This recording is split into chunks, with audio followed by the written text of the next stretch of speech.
This is a HeadGum podcast.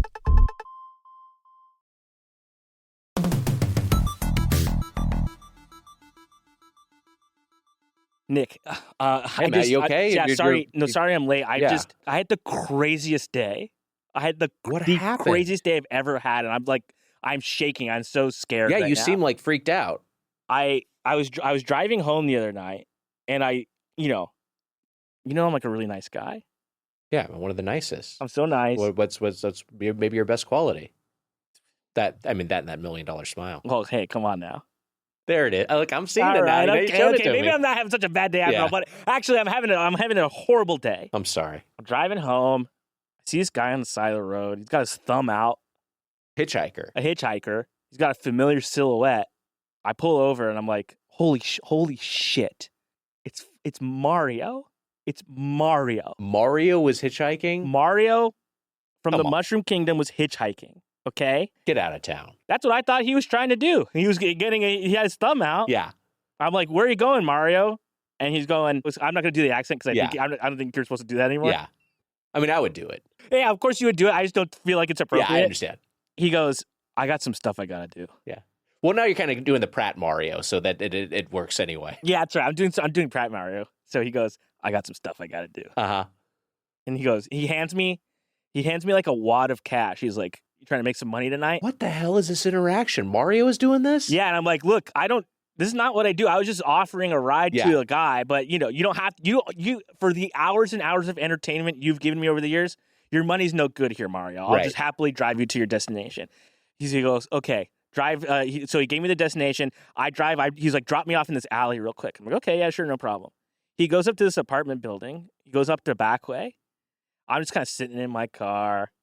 I'm just kind of like waiting. I was like, wow, I can't believe I met Mario. Maybe I'll work up the nerve to ask him to come on the show. Yeah. Well, maybe a selfie is a first step, and then a guest appearance later on. You know, I had my phone ready for a selfie. I'm always ready for a selfie. Wait, so what happens? He goes in this apartment building? He goes in this apartment building. He's up there for a couple minutes. I'm sitting there thinking about this and, working up the courage to ask for the selfie and then maybe guest on the show.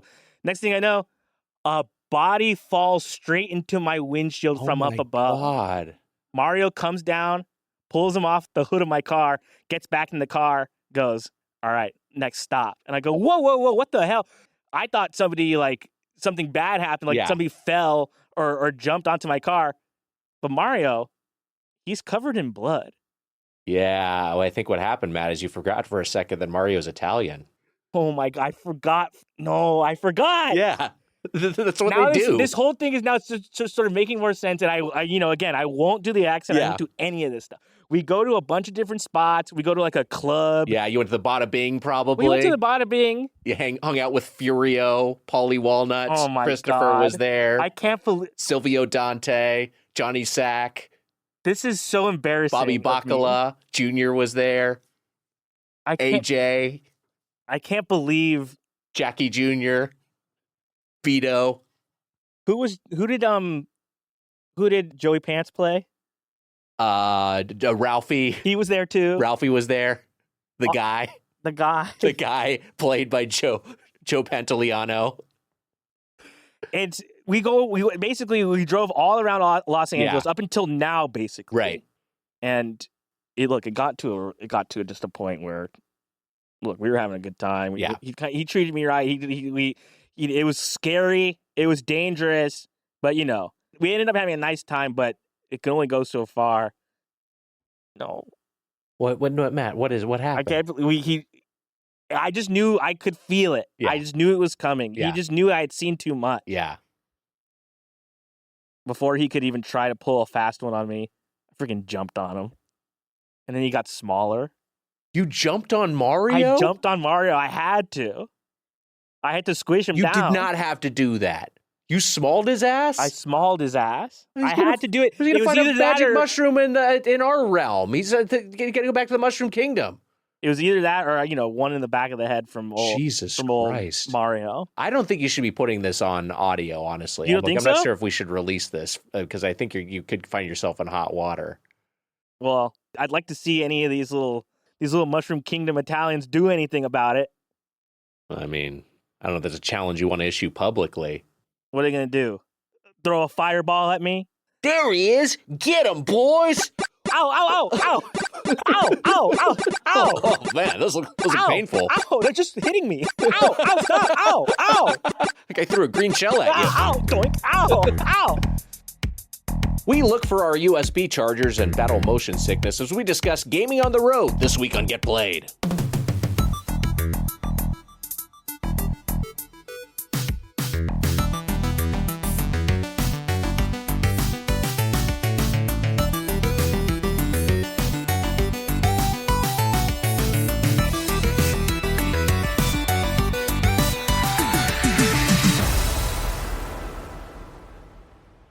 Wow, it's Get Played, your one-stop show for good games, bad games, and every game in between. It's time to get played. I'm Tiger Wiger, alongside Mr. Games, Matt Apodaca. Hello, everyone. Mr. Games is really stuck. Hello, everyone, and welcome back to Get Played. I forgot it because Heather's not here. I got to do that part of it. That's right. Yeah, that's the part we always forget when Heather's not here. Yeah. And then the show comes to a screeching halt. Yeah, it kind of loses all momentum, just kind of falls off a cliff, Yeah. and then we've got to spend the rest of the time, crawling our ways out of it. Goo goo gaga-ing, filling our diapers, all that stuff. Well, I wasn't going to say it. Well, Were you saying reverting to infancy? That wasn't what I was talking about. oh, well, I feel like we got to bring it up. It happens. We just go straight to being babies, baby mode. Maybe you do. We turn on each other. It's part of the issue. Fucking piece of shit. Yeah, it becomes It's your Lord of fault the Heather's Flies not in here. here real quick. Yeah. Then we start helping each other, changing each other's diapers and Right. stuff. And then it comes back to the show you know and love.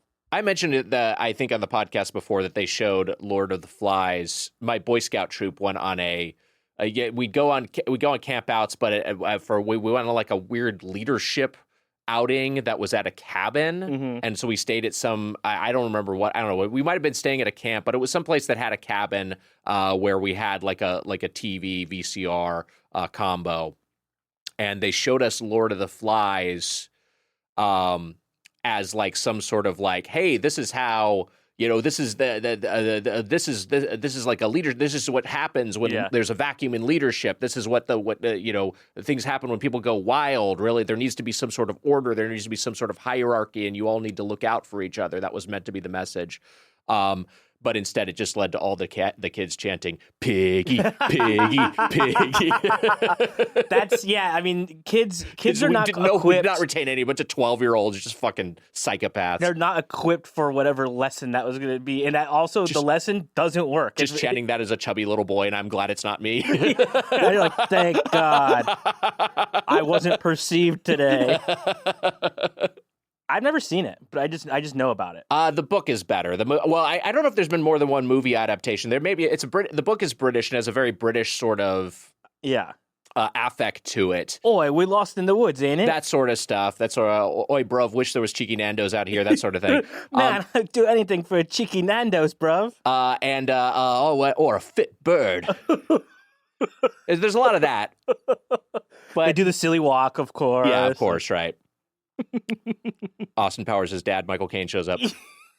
And he's Austin Powers' dad, Michael Caine, in the movie. Right, yes. Not Nigel Powers. Right, of course not. Anyway, Jesus if Christ. I just said Nigel Powers, Well, we have a guest, and we're trying to do a really good job, actually. You are. It's Okay, good. thank God. Prodigious powers of bullshitting. You are lying. the book is very different, and the movie is super American, changes a bunch of things, makes it a little bit more aggro, but it is like also just some horrific violence you see of children committing against other children, which is just I know it from The Simpsons. I'm realizing.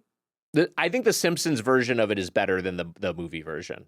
Well, it's got The Simpsons in it, first of all. That's already a huge leap forward. That's an A+ already. I'm so hungry I could eat at Arby's. It tastes like burning. At the end, they were rescued by, let's say, Mo. A lot of good jokes in that one. Really, they're just like, it's over. Yeah. All right, we should introduce our guests. Enough nonsense. Yeah. Very, very, Wasting very his excited to time. have them. From Pup, their new album, Who Will Look After the Dogs, is available now. Zack Mykula is here. Hi, Zach. What up? How are you guys? Zach, joining us from Toronto, where you reside. Thank you so much for making time for us over in the Eastern time zone. We know it's late over there. You are a gamer. Yes. So I'm like, what are your primary platforms for gaming? I just got the Switch 2. I got a PlayStation 5. I got a Steam Deck. Ooh. And I got a busted ass Game Boy Advance that I like just cart around all over the world. Hell yeah. So during sound check, when I'm waiting for somebody to stop talking, I basically just play Tetris. So hell yeah. So basically what you experienced at the top of the episode. Yeah, you're like, I saw you looking around like, where's that fucking Game Boy Advance actually? My attention was waning rapidly. Like, I wish I had one of those square blocks and then one of those Z-looking blocks. Yeah, but the problem is when you wish for it, it's like the Murphy's Law. Yeah, scenario. it's just slightly out of reach. Yeah, you can't get it. What I would like going back in time. What got you into games? What were the first games you remember getting their hooks into you when you were a kid? I gotta say the Mega Man games or Mega Man X. Oh wow! Was, probably the first. My stepbrother was very into it, and I basically just watched him just own the game, and I aspired to his level of skill, which is I didn't realize at the time was just memorizing the levels. Yeah, sure. So yeah, that was the first one. It's still a great game. Mega Man X rocks. Did you ever play the NES Mega Man? Did you ever get back into those eventually? Or yeah, I did. They're so much harder. They really are. Yeah, it's crazy. They did Mega Man 7 for SNES, and that's a great game too. Yeah. More in line with Mega Man X, but yeah, it's a great game. My first Mega Man I finished was Mega Man 2 for NES, and that was tough as nails. And in hindsight, it's just like, man, it was just a child's fixation and then amount of free time that allowed me to actually get through that game. But what you were describing with your stepbrother, I realize is like a thing I haven't talked about as much on this podcast, but that was a big part of my relationship with games growing up via my older brother, my alpha older brother, Nate, is that he was like, he was 5 years older than me. And so just had a higher degree of motor control and everything. And was also just generally better at games and cooler and more well-rounded a person. But he would a lot of my gaming time was like looking over his shoulder, watching him play games when I was young. And so it was like that's partly how I learned to play games, but that's partly how I got into like things like RPGs, which were maybe a little bit over my comprehension level as like a 7-year-old, but then I got into them via him. Yeah, I'm an older brother, and the way you talk about your older brother, I just know that my brothers have no reverence for me whatsoever. They're always like, ugh. Or maybe it's like the Mad Men meme. It's like, I don't think about you at all. Yeah. Which is worse, actually. Actually, I'd rather them think poorly of me. Yeah, that is worse. We used to have Mega Man. Okay. Now we have Mega Men. Ugh. Oh, my God. Don't remind me. Political. Zach certainly doesn't need to be hearing about that. I'd rather have Mega Man, is what I'm saying. So what is your primary, like you got the Steam Deck, you obviously got the Game Boy Advance on the road, you got the PlayStation 5, you got the Switch 2. What is like kind of like your default platform? If I'm going to get a new release, are you playing it on PlayStation? Yeah, usually I play on, but it's like I get into these ruts, I get like hyper fixated on games and I just don't get new games. And then, the trends pass me by. I just got like Clair Obscur. Oh, yeah. Yeah. But my go-to is usually PS5, but like Switch 2 is it's just too good to pass up as far as like a portable system. But my partner is currently addicted to Donkey Kong Bonanza, so I can't take that on tour. Oh, banana. Yeah. Oh, banana indeed. Yeah. I mean, like it's, so you're just splitting one Switch 2 between the two of you. Yeah. Yeah. Basically. We not only I tried a thing when we got separate Switches at a certain point during the pandemic, which was, but like the Switch 2 is so cost prohibitive. It's like, what I'm going to spend like $1,200? How much is it Canadian? I think I spent, I want to say $700, but that could be wrong. Man, wow. Next thing you'll know, you'll be both wearing monocles. You'll have two monocles in the house. Yeah, exactly. Well. And then you just got a pair of glasses. Yeah. I mean, I think you can get a pretty cheap monocle. I don't know if that's like the healthcare is taken care of, and that falls under it. Yeah. That's huge. Maybe that's what we need for heads to roll, for people to start wearing monocles again. If some billionaire shows up with a fucking monocle, it's like, all right, you know what? Fine, it's time. I think powdered wigs actually would be the main one. Yeah, that's head chopping headwear. Yes, yeah, yeah. The modern Franz Ferdinand is someone showing up with a monocle. Yeah. What? So you mentioned Mega Man X. I mean, I have to imagine that's what that be because of by virtue of getting you into gaming. That's one of your favorite games of all time. But like, what are some other games that are like some of your all time favorites? Whether you played them recently or years ago, and or games that have influenced you in any way. I mean, the big one's I have a pretty normie taste, but it also runs to like the weirdest shit. But like Super Metroid and yes, Mario games and Tony Hawk and there's this game called, they just re-released it. They ported it to PS5 called Gex. Oh yeah, I remember Gex. And I loved that game as a kid, and I played it recently. Like, oh, this is very inappropriate. No wonder my mom was upset when I played this when I was younger. Yeah, like that's Final Fantasy VII is like that's one that always shows up for me. Hell yeah. Chrono Trigger, just like hell yeah. Killer Instinct was a big one too. So just like tons of stuff. And like for now, it's more recent stuff like Skyrim and Ghost of Tsushima and Elden Ring. Yeah, I mean, like you're mentioning some all-timers for me there and that run of things, but I want to go back to Gex. Yeah. So Gex was a gecko with attitude. My memory, he was like I'm not sure if I ever played Gex, but I feel like he was like a James Bond. Was that an element to it, or am I thinking of something else? But he was like he was in that era when they were trying to come up with other mascot platformers that were cooler than Sonic. Yeah, it's like James Bond, as adjacent to James Bond as possible, with like they're trying to make him Jim Carrey to a degree, or like some pastiche of Jim Carrey and Robin Williams, quippy, annoying, like Ryan Reynolds-y type. So I like that to like combat Sonic. They were like, we have to like invent a guy and like imply he fucks, kind of. Yes, right. Like we have to like make him like sort of like suave and horny. Sonic is clearly asexual, which the fan base does not respect. No. Like, yeah, but like they're the other we're like, yeah, well ours will be cooler and hornier, or he'll swear or whatever. Yeah, and it's just not the move. No, it's not. Yeah.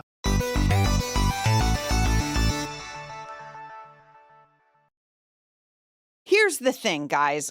I have been traveling recently. I went over to the UK, and I'll admit, the Wi-Fi speed, the internet speed when you're traveling abroad, those roaming data cap shit, like you have to buy like a 50 quid, I don't know. It's tough. It's tough when you're abroad and you've badly needed an internet connection with no Wi-Fi spot in sight. So you understand what a difference a local SIM card can make. An eSIM provides an internet connection wherever you travel and saves you money on roaming fees. That's where Saily comes in. Saily is a new eSIM service app brought to you by the creators of NordVPN. Here you can choose from several affordable eSIM plans in over 190 countries and 8 regions. With a Saily eSIM, you'll always have a connection when needed.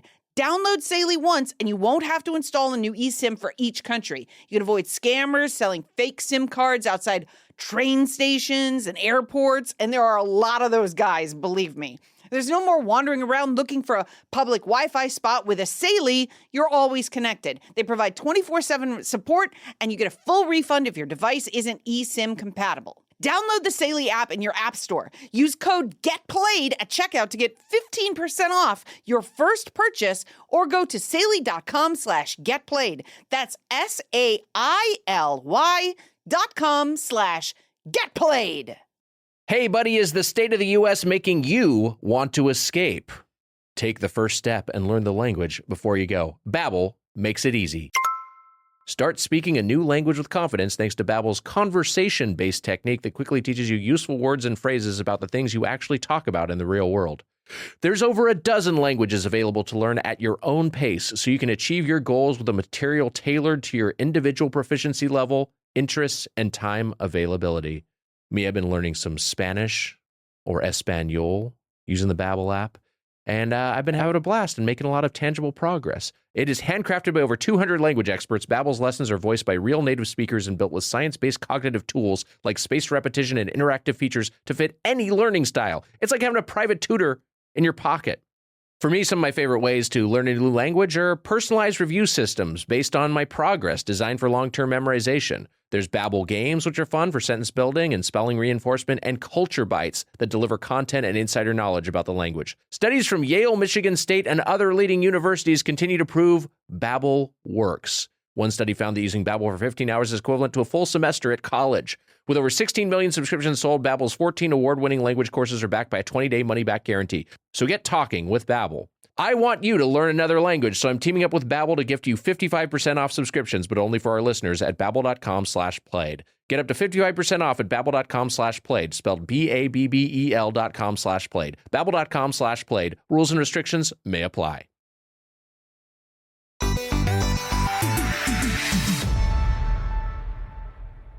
Can I ask you about some of your songs appearing in video games, Zach? Because your band Pup, one of my favorite bands, I have to say. Huge fan of Pup. I gotta, Zach. This is Matt is I think he's saying it, but and he's saying it directly to you. But like the excitement, the palpable excitement we've gotten both from Matt and from our producer Rochelle Chen Ranch over your appearance. I cannot convey this enough. A couple of huge Pup fans here. That's very flattering. No, this is like you look. I'm gonna throw all our guests under the bus real quick. This is an all timer for me. Yeah. This is huge because like a lot of the guests that we have on are great, but they're like friends of ours, so like people we know. So this is like just truly very exciting. I'm excited to talk to Sean Diston. Oh yeah, oh great. Amir wants to come on. Someone I don't know that well shouldn't roast. But so no, so like, obviously, Pup. You guys have songs that appear in games. I'll just run through some of these real quick. Reservoir is in Watch Dogs 2 and Riders Republic. Lionheart is you have actually a lot of songs in various NHL hockey games. Yeah. Lionheart's in NHL 15, Sibling Rivalry in NHL 20, Totally Fine in NHL 23. Matilda and Rock Band 4, which is really cool. And then DVP is in Dream Daddy, a dad dating simulator. That's right. Nick love Dream Daddy. Fondness for. Yeah, I was gonna mention that, but I wasn't sure. It's like depending on what corner of Reddit you're in, it's a controversial game to be a part of. But I'm sure that's just like infighting between fans. Yeah, so, I mean, look, anywhere you're on the internet is controversial. Yes. But the video, I guess, because like songs in games, like it's like it happens a lot. But like, what was it like for you to have one of your songs actually like appear in a video game? Like, what was that like experience? It's pretty wild. I think the first one that I was like fully aware of might have been Dream Daddy, and it's like an indie studio, so I was like, that's cool. And then it turned out that brought that actually introduced us to a lot of people. So not only was it cool to like have our song in a game, period, like that's amazing.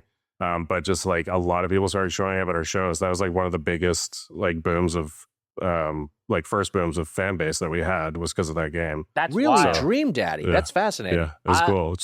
I saw this band. I used to love this band, The Living End. They're a 3-piece band from Australia. Yeah, they're and great. I saw them once. Well, one of the very few times they played here in the States. They don't really come. They don't really come over here. As I understand, it's very far away. And It is. I was just there. You were just there. It's quite far. And they played one of their songs, "End of the World," and they were like, "You might know this song from a fucking video game," and it's from I think Tony Hawk's Underground or Tony Hawk's Underground 2 or something. And I was like already aware of them, and I thought that was so funny because people went nuts. They're like, "We do know it from a video game," and they have one of their songs in Guitar Hero. "Carry Me Home" is in Guitar Hero 2, actually. So they did their little video game chunk, which was crazy. But yeah, it must bring the awareness that must bring to a band, especially like a quote unquote like newer band, must be so huge. Yeah, it was cool. That was quite early on, if I remember. So yeah, we're very grateful that we got that. chance. And then we got in Watch Dogs 2, which I didn't know what it was, and then I've since like played and loved. I'm sure this will get me backlash. I've played and loved Watch Dog Legion since. Like I love that game. It's super fun. I know not everybody loves that game, but right. It's like only knew about that because our song was in 2. So yeah, it's great. Like yeah. That's awesome. And then so the video for DVP obviously is comprised of clips from video games with the dialogue boxes in these games being filled with lyrics of the song. How did that what was the impetus of that being the video? And for people who haven't seen it, we could put a link in the show description, but it's basically like it's in my memory entirely 8-bit games. Yeah. Like it's so like it's just jumping between a bunch of different frames of a bunch of Punch Out and River City Ransom, games of that era, a lot of NES games, and then it will have what you're saying, like within the style of the text, the in-game text, in that same sort of font, it will be lyrics for the song. Yeah. But yeah, to Matt's question, how did that come about? That was our. We're always looking to do something a little weird. We're kooky guys. Right. We wanted to make a lyric video that didn't suck, and I'm sure this isn't controversial, but most lyric videos suck. Yeah. And so our director friend Jeremy, who's done like all of our videos, all of our best videos is Jeremy. He did Reservoir. He did If This Tour Doesn't Kill You. He did all the most graphic ones. It's probably Jeremy. And so he came up in the same era, and he just pitched this idea, and we basically scoured games, scoured GIFs and videos, and just like pulled them together and pulled them apart, and then just like he went to work editing forever to add the lyrics in, and then it's been on YouTube for however many years now. We're just playing chicken with copyright at this point, but apparently under I guess it's parody law, it's technically legal. So feels like parody fair use to me. Yeah. And so you guys had say in like what video games were like selected for the thing. Was there one that you were like super like this one has to be in there? Like were you like super like did you have to put your foot down at any point?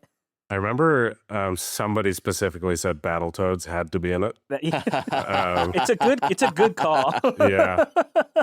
There's this I just tossed out a bunch of games. It's like Mega Man and like whatever whatever frames ended up working, because we're not super precious about that. But he just letting because Jeremy again came up in that era, so he just let him let his imagination go wild, basically. That's awesome. Because Pup has been in video games and stuff, is there like a dream video game that you're like, I wish we could be in this one? Is that like something that you think about at all? I mean, we kind of, in a sort of oblique way, we kind of already did. Somebody, I think it was somebody on the regionalization team for Paper Mario, Origami King. Nobody's like copped to it, but there's a specific part of the game where they put our song titles in the dialogue. Oh wow! Whoa! And this like came up a while ago when the game initially came out, and like still a part of me is like, there's no way that's it. But then the sequence of dialogue, it's like clearly our songs. Yeah. So it's still possible as a coincidence, but it's like it'd be a huge coincidence. Yeah, a huge coincidence. It's like it's all like morbid stuff. References, so it was pretty wild. Like I was just playing innocently and just like I'm like, wait a second, and then like 2 weeks later I saw on, I think it was Reddit or something, somebody posted, it's like the lyrics are in the video game, and it's like, that's crazy. That must have been so strange to like just be playing it and being like, what the hell?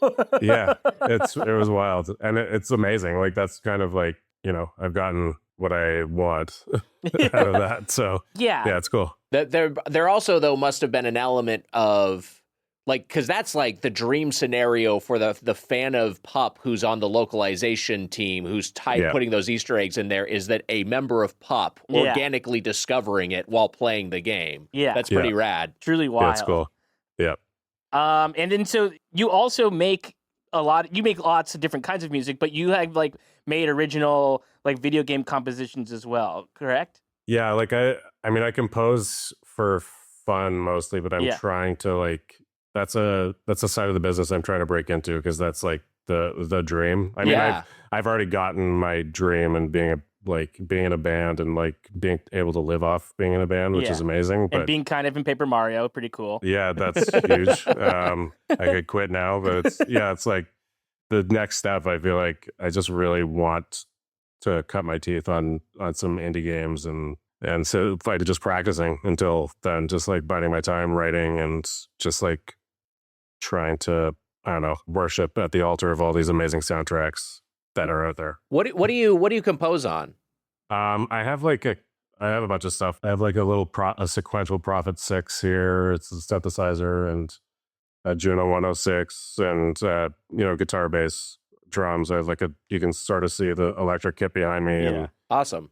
like an array of synths and stuff. And I just run it into Logic, and it's just like a lot of, it's kind of where this is like my favorite place to be is tinkering. So that's what I do. Do you have any notable favorites among game soundtracks, be they indie games or otherwise? Final Fantasy VII again. Yeah. Is like that's like an obvious answer, but a good answer. It's like hard to overstate. Like when the original came out, the intro, when you see like the sort of like swooping shot over Midgar and the theme comes on, it's like I didn't know like video game music could be this cinematic, right? And that I think changed because I mean I was used to Mega Man X and all those games, and those have amazing soundtracks. It's like great, like succinct, amazing compositions. That's what I was used to. Very catchy, like very short. And then it's like you have the sprawling, like orchestral soundtrack. I mean, at the time it was a little more like 8 or 16-bit. I think it was 16-bit, but it's still amazing. It just like evokes the imagination. And I don't know if you guys are familiar with the podcast Strong Songs. Yeah. Kirk Campbell. The podcast. Yeah. Kirk went in depth. He was talking about like the magic of Final Fantasy VII's soundtrack, and what made it more magical in the original is that it left to the imagination more. Like if you fill in the details of the orchestra a little bit more. Mm-hmm. And the new soundtrack is great. I agree it's great, but I understand what he's saying. And it's just like there's such power in that, and being young and hearing that for the first time.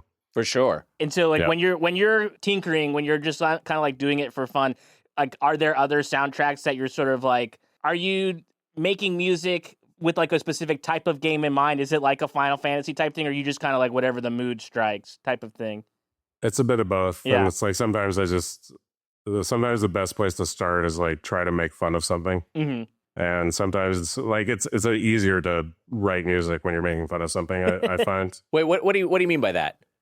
Well, it's like, I mean, from playing Mega Man, there's it's a little tropey as far as like it's like heavy metal music as filtered through a synthesizer in the 80s. Right. And it's like, or like a MIDI synthesizer in the 80s. So it's like, how can I take that and like translate it to a more modern sensibility? And it's just like kind of make a funny, like sort of circuitous melody and just like make it ridiculous. Got it. The drums are impossible to play. Yeah. Like, just like all this shit, like in Mega Man, he was this unrealistic guitar playing. So yeah, just like doing that kind of stuff. And it's still with reverence. It's just like, it was designed to be ridiculous. And I think that's kind of the best part about it. That's one thing I love about chiptunes is, and you know far more about music than me, obviously, but just like the composers of that era, back when, now obviously there's basically no hardware limitations on what you can do musically, but there was a time when you had like, I've got 4 channels to work with, I've got 8 channels to work with, playing things like chords was difficult. So you'd like turn a lot of things into arpeggios. And then like what you were saying is it's just because it's not because you're just putting a sequence in there. Yeah, you can have these impossibly fast runs, which is part of what's fun about it, from sonically. Yeah, totally. Yeah. Not Sonic, like the guy. No, not Sonic the guy. Yeah. No, yeah. And I think of him as a guy, by the way. He's just one of the guys. I think he is canonically a guy. Yeah. Like how Hello Kitty is a girl. That's right. A human girl. Yeah.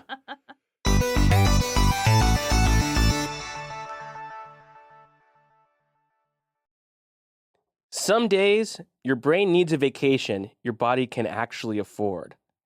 That's where IndaCloud comes in. You juggle the chaos. You answer the emails. You even go outside sometimes. So yeah, you've earned a better way to unwind. Enter IndaCloud.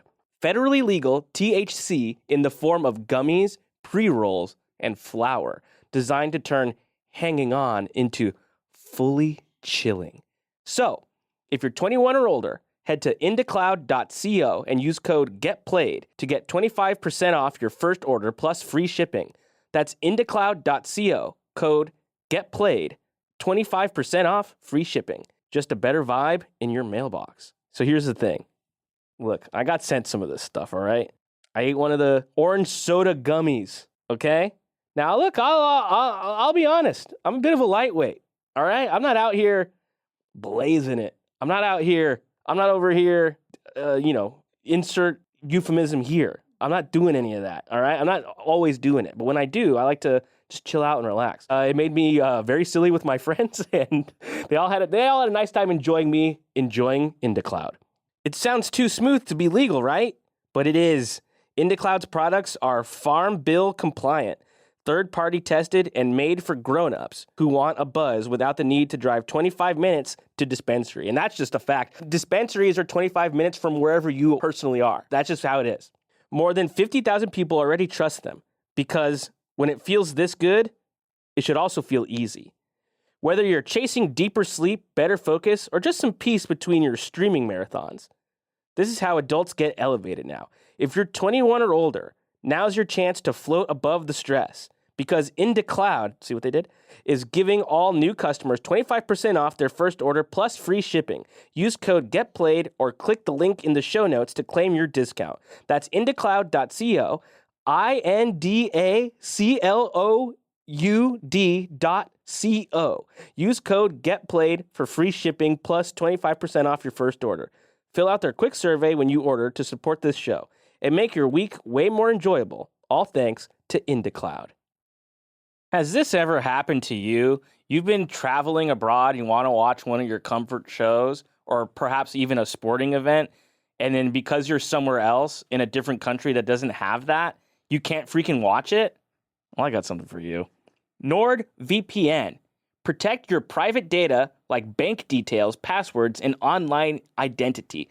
NordVPN can switch your virtual location, allowing you to save money by purchasing flights, hotels, and subscriptions from other countries at a cheaper price. So look, NordVPN can do all sorts of crazy stuff. You can make it think you're somewhere else. You're wherever you are, you're not getting the best deal, switch to somewhere else. They might have a better deal. That's huge. Protecting your data whilst traveling, and yeah, I said whilst, and using public Wi-Fi, NordVPN protects you wherever you are in the world. I have a theory. This is why they haven't been able to apprehend Carmen Sandiego. She's using NordVPN. They'll never find her. The NordVPN threat protection feature protects you from viruses, malicious malware, and phishing sites. Unless that phishing site is fastpro.com.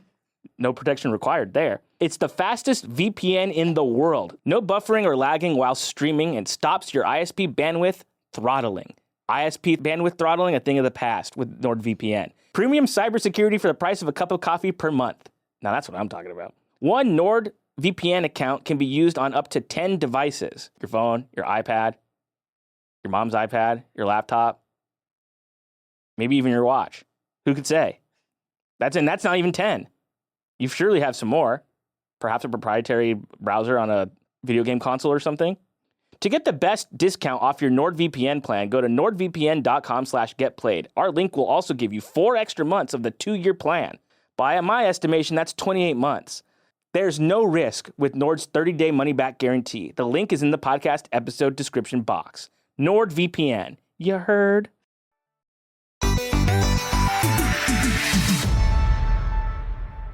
I did want to ask about, there's music in video games, but then there's also music games. And I'm always curious on a musician's take on the rock bands, the Guitar Heroes, the Samba de Amigos, the Donkey Kong Jungle Beats of the world. Like how do you feel about rhythm games that involve some sort of like, a peripheral? It's embarrassing for me to play.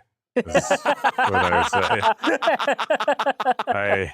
I tried Rock Band once, and I'm like, oh, it's like I'm trying to listen and play the song, and that's not what you're supposed to do. Right. So it's just like defies every instinct that I've learned to like sort of believe in as a musician. So yeah. I'm totally into it. Like, it's cool. Like, I love the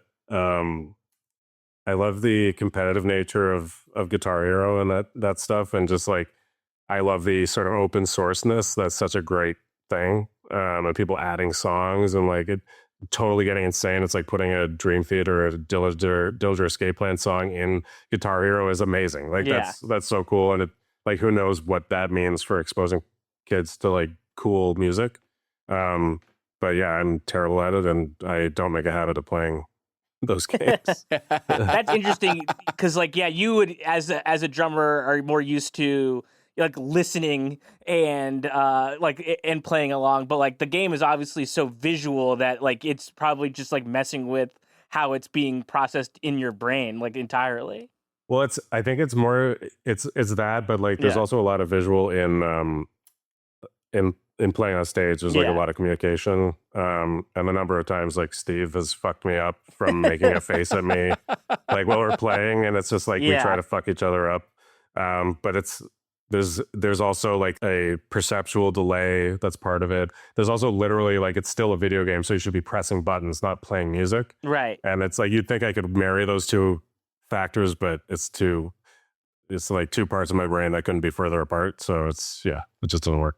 I'm not sure if you are familiar with this, Zach, but but I imagine you've seen this at some point. But Canadian rock legends, Rush, R.I.P. Neil Peart, they play. There's a video they made of playing Rock Band, attempting to play Rock Band back in the day. Have you ever seen this before? No, I heard about it, but I didn't watch it. Yeah, I think it was on Colbert Report where they did it, and they failed. They couldn't get through it, and they failed partway in. And then the quote from Alex Lifeson, the guitarist, is because they failed at 31%. At 31%, they hate us. they're mad at the game is mad at them. It's got to be so strange because like I mean. I like to play the Rock Band drums in a scenario where like we're playing Rock Band with like a squad or whatever, like at a friend's party. But like even listening to like the isolated like just hits of the video game drum pads, it doesn't sound like music. It just sounds like you're hitting or like pressing buttons. Really, is what it sounds like. But it doesn't sound like anything. Yeah, you really got to like lean into the video gaminess of it. Yeah, right. Like, I'm also bad at it, so it doesn't sound like it doesn't. Yeah, sound that's good. always going to be a little bit of a roadblock. Yeah. It's going to sound a little bit worse. I guess. I mean, that's all. Bye. No, that's all my questions for this part of the show. Well, actually, there is one more question that we tend to ask on this podcast, Zach, to you and to everyone in the studio. That question is, what are you playing? What are you pawing? Oh, no. Hey, it's me, Bubsy Bobcat. It's Bubsy. Bringing some positive catitude to this hysterical podcast. I'm sorry, I should say podcast. Okay, thank you. First of all, thank you for correcting yourself, Bubsy. You're on thin fucking ice as it is. Second, Zach, I'm so sorry. This is Bubsy the cat, of course. Bubsy. If the camera wasn't on, I would guess that it was Nick, but no, it's for sure Bubsy. It's Bubsy. Nick is just starstruck. Yeah, I'm here. I think maybe you're just Yeah, Nick is crying. He's so excited that Bubsy's here. Bubsy, it's me in the flesh. Stop saying that. Literally here. Okay, Bubsy, you have a new game coming out. That's right, Bubsy 4D. I hear the difficulty is impossible. So, okay, this is what I think so far about your whole thing, Bubsy. You've got one pun. One pun? I think I've got 9 lives. You know what? I take it back. Bubsy's good. Bubsy, how can you guarantee that this new Bubsy 4D, isn't going to suck shit like all the other Bubsies? Of course, some of the previous Bubsy games have been catastrophic, but this one I think is going to be a positively received by the gaming press. Okay, Bubsy, the Resident Evil 4 merchant usually is here. I don't know who that is. You don't know the Resident Evil 4 merchant? I know. I don't listen to this podcast. I don't know who that is. Well, I would assume you guys know each other just from the circuit, from being in video games. Oh, I'm not invited on the circuit. Oh, God. So everybody hates you? He brings a real outsider energy to things. Could you persuade Resident Evil Merchant to invite me into the circuit? Look, he's a tough nut to crack, I gotta say, but he's always looking for a new friend. I'll tell him that you're interested. But he usually does a little bit of business up top, and then he kind of gets to the essential question of the show. Oh, right. The essential question of the show. I'll get to it, Matt. Or should I say Cat? I'm not even mad at it. That's pretty good. Cat's good. I like that. I have actually... Of my tattoos, I was realizing this the other day. Obviously, I have a tattoo right here that commemorates my 2 dead cats. But I also have this other cat tattooed on me. I have 3 cats on my body. Is it me, Bubsy? It might as well be you. Wow. You know what? Canonically, what an honor. It's you now. What Bubsy. an honor. Yeah. That's perfection as far as I'm concerned. Wait, I have 2 more real quick, and then I'll get you away. Wait. So you had a running count? I have 2 more. One, I think your guest is from Pup. You know my favorite band, Kit. That's 1. That's pretty good. That's really good. I'm actually surprised you weren't scared to be here. So, Bubsy, you have another one? Yeah, I have 1 more. Yeah. What's the other one? You know what I use for as my large language model? No. Cat GPT. Christ. That was the best one. What are you playing? Wow. Thank you so much, Bubsy. Zach, what are you playing any games currently right now? I know you mentioned Bonanza up top. Yeah. I tried it. It made me really dizzy, but I think I was hungover. Sure. I mean, as you can tell, I have a very big personality. So the game that I'm playing more recently reflects that. I'm playing Balatro. Oh, hell yeah. It's just like the only thing I have energy for, like mental energy for. Yeah. It's just like you can jump in or jump out, and it's like that's also good for touring. It's just like games like Vampire Survivor or like Forager. Those like you just like pick them up and play them, and then you can just turn them off immediately. Yeah. But also I always go back to Elden Ring. I've like been at 6 times at this point. So wow. It's like 6 times. Are you someone I'm who obsessed with it? Do you New Game Plus it? Are you just keep rerunning it? Yeah, I'm afraid of like losing the success that I've had with it's a little bit like entertainment. But yeah, I just love that game, and it's easy to go back now. And I wouldn't have called it a comfort game before because it's so fucking annoying. But I love that game, so I just go back to it again. What is the build of your character, or do you have a favorite build that you found? I do. Like my guy is mostly like intelligence and dexterity. Got it. But I also I constantly go back to what's her face to respec and just like try out different stuff. I like Arcane a lot. Arcane's really good. And it's what's it called? It's The Prisoner is my guy. I made him look like a Croatian plumber. Yeah. And being of Slavic descent, it made me feel close to him. Yeah. So have you messed with Elden Ring Night Rain at all? No, that kind of scares me. That I feel like that'll lay my skill level to bare.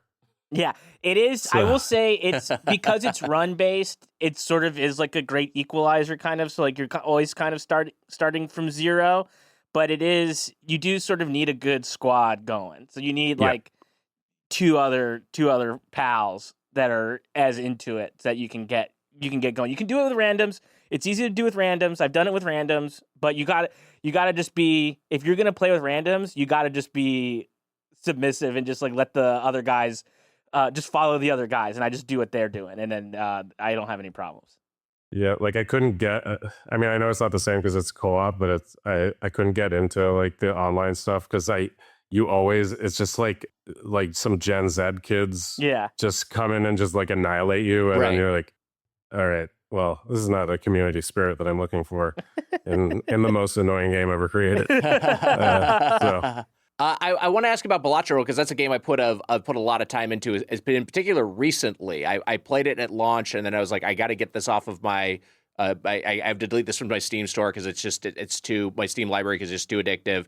Then I got it on my phone. Same process. Had to get it off my phone. Lately, then it came when it came to Game Pass. I installed off Game Pass and I started playing it, and that's what it like. Most got its hooks into me because of the achievements. For whatever reason, the Game Pass achievements are really motivating for me.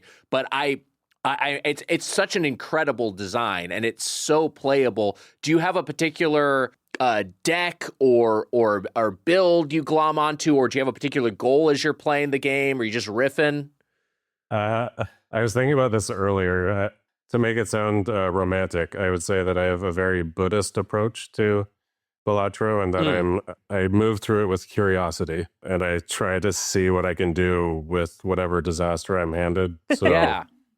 it's just like try to get as many polychromes as possible. That's basically my whole thing, and just like I can't say I'm the smartest person ever, so I really rely on any buff that I possibly can get. And I mean, you're right. It's like, it is a wonder of game design. It's like, it's so addictive. It's crazy.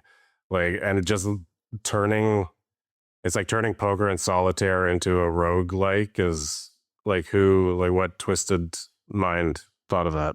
It's wild.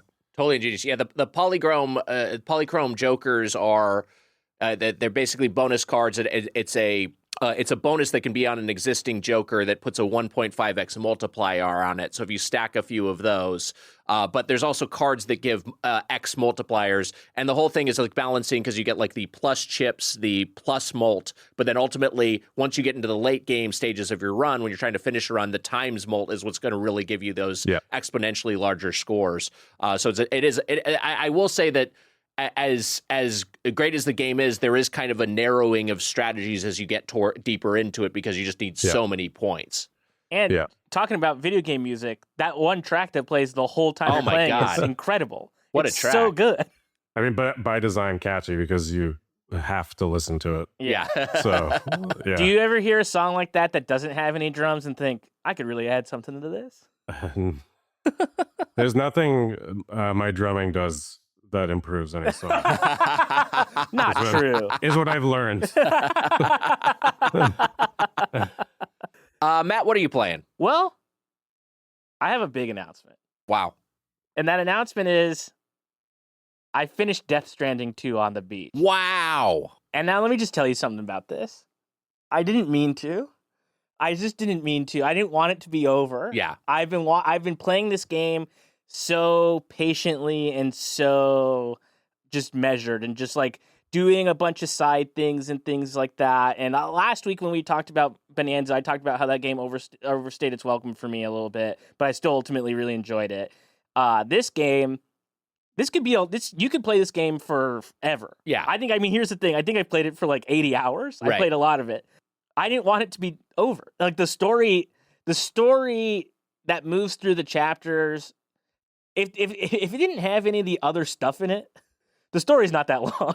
Like there's not that much story in it, I think, compared to the experience of playing the game, right? So like, and also it sounds like if you're saying because Death Stranding 1 had so much story. Yes. And you're saying that like this is comparatively not as robust, or I don't mean to say that. You don't mean to say that. Got it.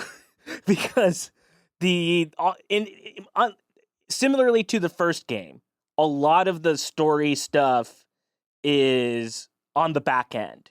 You get a lot more of the like reveals and proper story beats toward the end of the game. And I was just in such a spot where I was so compelled by what was going on. I just had to then mainline the rest of the story missions and keep going. And my wife walked in on me crying. I was crying playing the game.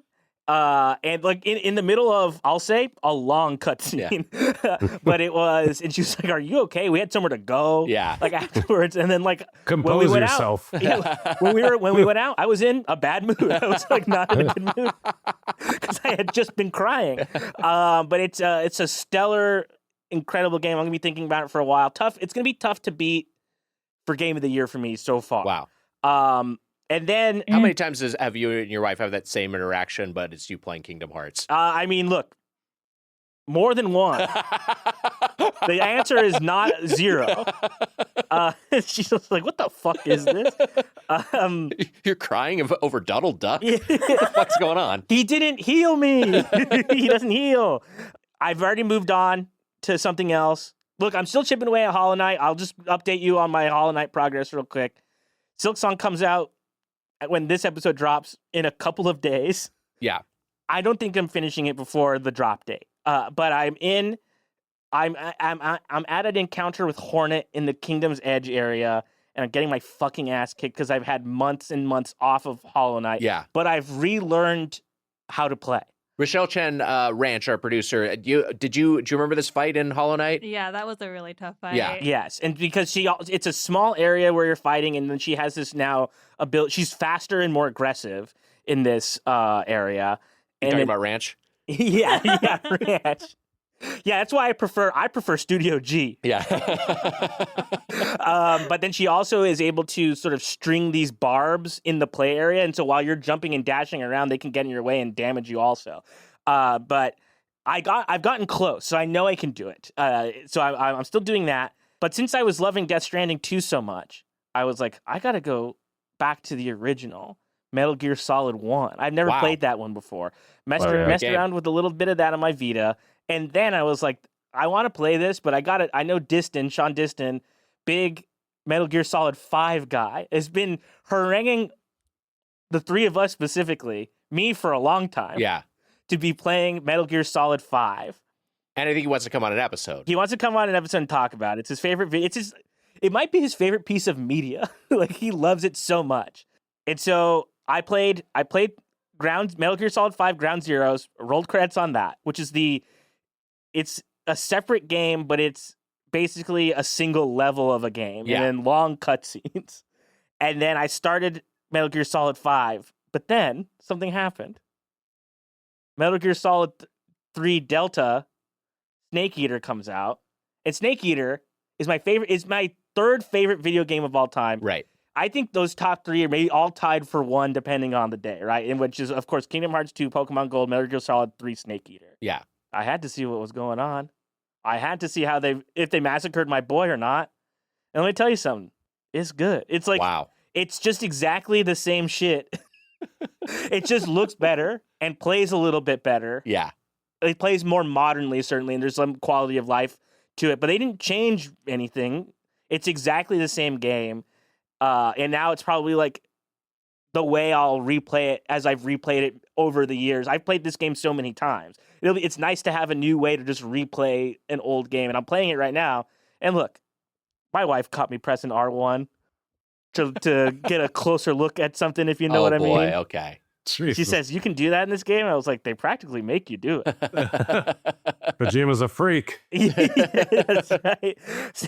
But also, Snake is unapologetically horny in some of these games too. He's straight up a horny character. And I mean, in Metal Gear Solid 2, it's implied that he's beating off in a locker, looking at a poster of a woman in a bikini. That's amazing. Yeah, yeah, it's amazing. That's a marvel of video gaming. I know. Look what the art form can do. But I'm playing Delta right now, and it does not start with the credit a Hideo Kojima game. It says based on Metal Gear Solid 3 Snake Eater, but his name is in the credits several times in the opening, in the intro, and then the last credit created by Hideo Kojima is still intact, which is cool. And I just love the game. It's like, it's unfortunately, I think the real thing about it is, why did they do this? If they didn't make it newer, or if they didn't change anything, it's inert kind of. It's not really anything. it's just like a fresh coat of paint on already a good game. But maybe that's enough. Yeah. And there is like the new mode, which is it plays over the shoulder third person versus slightly above, right? And you can do either one. You can play either way. But it rocks, and I hope to finish it pretty soon so I can move on to some of these other Metal Gear Solid games. I love the swing of ingenuity. Like, I don't think this is a spoiler at this point. Yeah. In one, when to beat the last boss or whatever is the controller thing. Yeah, Psycho Mantis. Psycho Mantis, yeah. Yeah, the swing of ingenuity from that to you have to jerk off. Well, you don't have to. It's more of an Easter egg. But you can sort of tell that That's even better. You can sort of tell that he had to do it. Yeah, you have it. If you had to progress through the game. He started shaking. Yeah. Nick, what are you playing? Matt, thank you so much for asking. I'll talk real quick about Tomba Special Edition. Matt, I believe you played Tomba back in the day, is that correct? I did play Tomba back on PlayStation 1, released in 1997. It was on sale on Steam, this remaster, and it holds up really well. Nice. I'm pleased to report. It's super fun. You get to jump on and throw pigs. It's got, it's the side-scrolling Metroidvania platformer with just sort of like this cave boy sort of character, the titular Tomba, and these evil pigs that you're fighting against. And it has the expected kind of quality of life improvements like rewind and save anywhere. It's just a remarkably still like very, very solid game that I think is semi-forgotten because it was a side scroller that came out for the PlayStation 1 in the era of early 3D platformers. Yeah. And also just no one was really paying attention to side scrollers on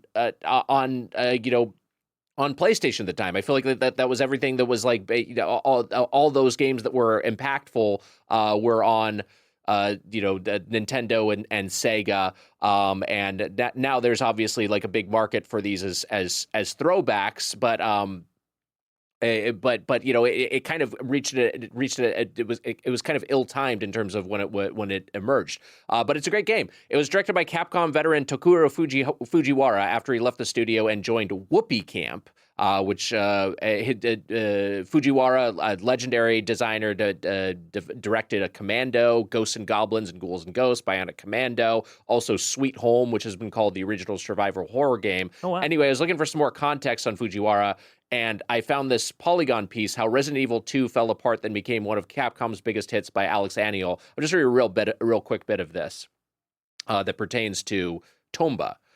The first change was the departure of Tokuro Fujiwara from Capcom in late 1995 before the original game, Resident Evil, was even released. Having been the grandmaster of Capcom's console games since 1983 and a mentor to younger creators of the company, his departure marked the end of one era and the beginning of another. Fujiwara's decision to leave came down to his desire to make new and original games, something he says he never would have been able to do within Capcom.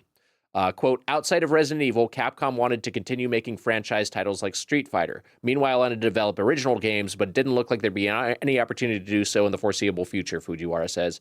Officially, he resigned from Capcom immediately after the release of Resident Evil, although in practice, he had stopped coming into the office in December 1995 in order to use up his accumulated vacation days, of which there were plenty given his 13-year tenure, which encompassed thousands of years of amassed overtime and unused days off, a pattern that was prevalent at Capcom during these years. Wow. This dude just cashed in all his PTO at the end of his contract. He went full George Costanza at the end. That's fucking awesome. That's alpha as hell. Yeah. Unfortunately, Fujiwara did not achieve the same level of success of Whoopee Camp as it did Capcom. Neither Tomba nor the sequel sold well enough to sustain the cost of operating the company, and as a result, Fujiwara placed Whoopee Camp into dormancy. The company continued to exist, but was effectively inactive. So anyway, I'm glad this game exists, and even though it was kind of a commercial flop, I think it's cool that he got to go off and make his own game, and it's this cool weird game that has this cult fandom and has a remake. Almost 30 years later. They keep bringing back these little guys. They brought back Tomba. They brought back Gex. They brought back Bubsy. I think we're good. Everybody stop. We don't need it. We don't need Arrow the Acrobat. Yeah. Let's talk about road trip games, or I guess just games on the road in general. How do you want to think of this, Matt? I think games on the road. Gaming on the road. I like it. Yeah. I like it because I've certainly done my fair travels. I haven't certainly been on a tour of any kind. Yeah. I know obviously Zach has been on many tours and is getting ready to kick off another leg of it here in the States. You've toured quite a bit. I've done some touring for Doughboys, my podcast, though nothing as extensive as a band might do. But yes, I've certainly done some of that. But I feel like I've seen like crazy travel rigs on various like tour buses and stuff. And obviously not every band's going to be doing this like a crazy rig like that or whatever. But like, Zach, what's your typical setup on the road? Are you guys like gaming together ever? It's usually pretty ambitious to expect us to all get together. We don't want to spend that much time at a certain point with each other. Yeah. Right. Like I at first, so like on tour buses, sometimes you get like an HDMI input and you can like hook stuff up, but that's nobody wants to do that. So I end up just like bringing a Switch or something and we play Mario Kart or like that kind of stuff. So it's not an extensive rig. It's just like a Switch on a table and you just break out the left or right. So you guys don't all have, you don't live in a single big apartment with 4 separate doors for each other? We wish. This band would be over so much sooner. No. In answer to your question, no. It wasn't a serious question. So you guys played a little bit of Mario Kart on the road. So like, I guess you're bringing Switch. Is it ever like do you guys ever do any like? Does it get competitive? What's the vibe when you guys are playing games with each other if you do it? Usually one of us is knowingly like the lame duck, so we just like admit defeat early on. So it's not really. It's just like a bunch of self-deprecating musicians. So there's not a lot of competition. Nobody's trying to alpha anybody. Yeah, no one's the alpha. We're all whatever is below delta. Is that below beta? But yeah, no, there's not much like competition. It's like whatever we can do to get away from each other and just like I get in my bunk and play the 1000th run of Breath of the Wild or whatever. So yeah. Wait, when you say bunk, you're talking. So you're on a tour bus. Yeah. So you're all in close proximity. Mm-hmm. You got a show. You got to do. You're performing together. A lot of meals together. You're spending a lot of time with each other. You're saying that those are points when you kind of want some alone time, even though you're in the same space. And if you're gaming, there were times when you might all game together, but a lot of times it's like a solo venture for you. Yeah, most of the time it is. And like Nestor, our bass player, he brings a Switch sometimes, and it's solo usually. But we we talk about games and trade tips on stuff because he and I play a lot of the same games. So it is usually solo. It is like a lot of touring, especially for us at this age, is like a lot of recuperating. Right. So yeah. Whatever you can do to like regain the energy that you lost through like it's very intense playing on stage. Is like, and I've talked at length on other podcasts about like my performance anxiety, so that adds a layer to it, and just like all that stuff. Whatever we can do to like sort of recuperate, mostly. So that ends up being a lot of attempted time alone. Yeah, that makes total sense. Yeah. Would that then like dictate what type of game that you would necessarily like gravitate to? Like if I was stressed out, I wouldn't necessarily want to be starting a new run in Elden Ring or something. You know, I wouldn't want to face off against the Godskin duo if I was having a hard time, you know? Yeah, but it's like sometimes you just go to the hills of Mogwin Palace and you just commit genocide on the Elvenarics, and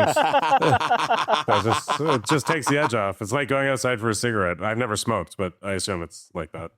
Yeah. I assume it freaking must be rules. Similar. Yeah, but yeah, no, I mean like it's like comfort games like Breath of the Wild and like that kind of stuff. Forager is another great game that I've gone back to, and it's very addictive roguelike, and yeah, just that stuff. Anything that can like absorb you into something and take you out of the world around you. So tell us about Forager, because this is a game that I'm familiar with, but I've never actually spent any real time with. Yeah, it's like I want to say it's kind of Minecrafty, but it's like you're gathering materials and building, but it's like a very 2D top-down aesthetic. And it's roguelike, so like constantly collecting and upgrading, so it's super addictive, and just leading to to new worlds based on your power level. And it's like a bullet hell if it wasn't violent, almost. Right. It is a little violent, but it's like you're not constantly shooting in every direction. You're just hacking away and collecting stuff, and it has like a rhythm to it that can be pretty soothing in its way. Speaking of bullet hell, or I guess bullet heaven, you mentioned Vampire Survivors. Yep. You spent some real time with that? Yeah, I love that game. That's actually Jeff Rosenstock turned me onto that. Yeah, it's so stupid. That was the first bullet hell that I played, and this is wild. It's like just absurdity. I didn't know that would ever be a trajectory for games that just like constantly fun. But I also played what's that game with the bananas? My Friend Pedro. Oh yeah, that game rocks. Yeah, I love that game. That's a great game, and that's like another just like fantastic. It's like I never knew just like aimlessly shooting at things could be that fun. I thought I needed a more intellectual pursuit, but turns out I'm not that smart. So the more I've and when I realize that I'm less depressed if I take a walk, you know what I mean? Like things like that. And then I'm playing Vampire Survivors and I'm like, this is fun. I'm enjoying myself. I'm just like, I just have a dog brain. Yeah. You know what I mean? Like I just like this is that's all it is, because like it is as simple as gameplay could possibly be. Like your level of interaction is like walking and then occasional decision making in terms of what your upgrade is going to be, what your boon is going to be. But like that's pretty much it. But it's more than enough, and it's such a compelling design. Like that game, like Balatro, another one that came from an indie dev, a solo dev, like kind of out of nowhere, and just like completely changed gaming. Yeah, it's like, and if you want something more intellectual than that, then like Vampire Survivor, just play like something more intuitive or more intentional, just like play Hades or something. Yeah, for sure. That's a great game too. Like that almost does a similar thing, but yeah, it's such a great game. 80 is an all-timer for me. Yeah, I speaking of the kind of auto shooters, the one the one I got really into in early access is Deep Rock Galactic Survivor, which is super fun and adds some new wrinkles on top of the Vampire Survivors formula, and also has a completely different aesthetic. Yeah, I messed with that a little bit too. And a lot of fun. It's fucking great. Yeah, I'm writing that down because that sounds sick. Are they like, what are the creatures? Are they like big bugs? They're like, there's like nasty bugs and stuff.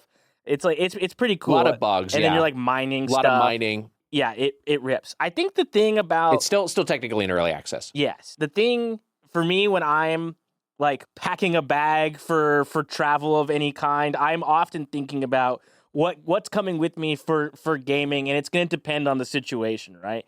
You're going out for longer stretches. I might go on like a long vacation every now and then, but if I'm going on a vacation or something, you're obviously going to these destinations, Zach, with something to do in mind. Like, so you're not necessarily like, I have so much time to be. There's a lot of time. A lot of. I guess what the shows are like. You're playing for an hour a night, and each maybe more. There's a lot of it's structured and unstructured, but there's like it's mostly you have to wait and be in a place and wait. Okay, and it's like, so you're doing something, but you have to be there. So it's still, I guess, working, but I guess it's like working in an office, but it's like you're waiting, and what do you do while you're waiting is the thing. So it would be funny if it was similar to working in an office where everybody said type in a computer, they are playing the drums. But I guess what I'm getting to is that, like, for me, I don't like to have like a huge game going if I'm going on like a big trip, right? Like I'll probably be in the middle of a big game, as I often am, but if I'm traveling with games, I'm probably playing a lot of stuff, not unlike a Vampire Survivors or a Balatro or a Hades. I'm packing smaller experiences that are easy to pick up and put back down, and I think that's probably a good recipe for travel in general. Although I will say, I took my Steam Deck with me on a vacation when I was playing Baldur's Gate 3 on the Steam Deck. And I mean, that's like an all-time experience. That's great. Yeah. You're on an airplane, seeing what these tieflings are up to. Good shit. Some people bring, like, I don't know if you're familiar with a Pelican, like a travel case for, like, you can put like cameras in it or like musical instruments and stuff. Some people bring one for their PS5 on tour. Like, so, you know, it really depends on the scale, but I find that a little excessive. I think I've seen one of those that Mark Hoppus from Blink-182 has, that has like a TV monitor and like PS5 and like controllers and games and stuff, and that he just like wheel that around on tour because it's Blink-182. They're gonna have something like that. That's crazy. I'd be friends with someone who does that, but I wouldn't bring it myself. Like, it seems like a lot. It seems like a lot of work. It's a lot. I also I remembered something when I went to Italy. Maybe like the one huge trip I've actually ever done. Yeah. The only thing I brought with me was a Switch Lite, and it wasn't like for like every day. It was just basically like for the flight to like there and back. But before I left Italy, I was like, I think I'm gonna miss it here.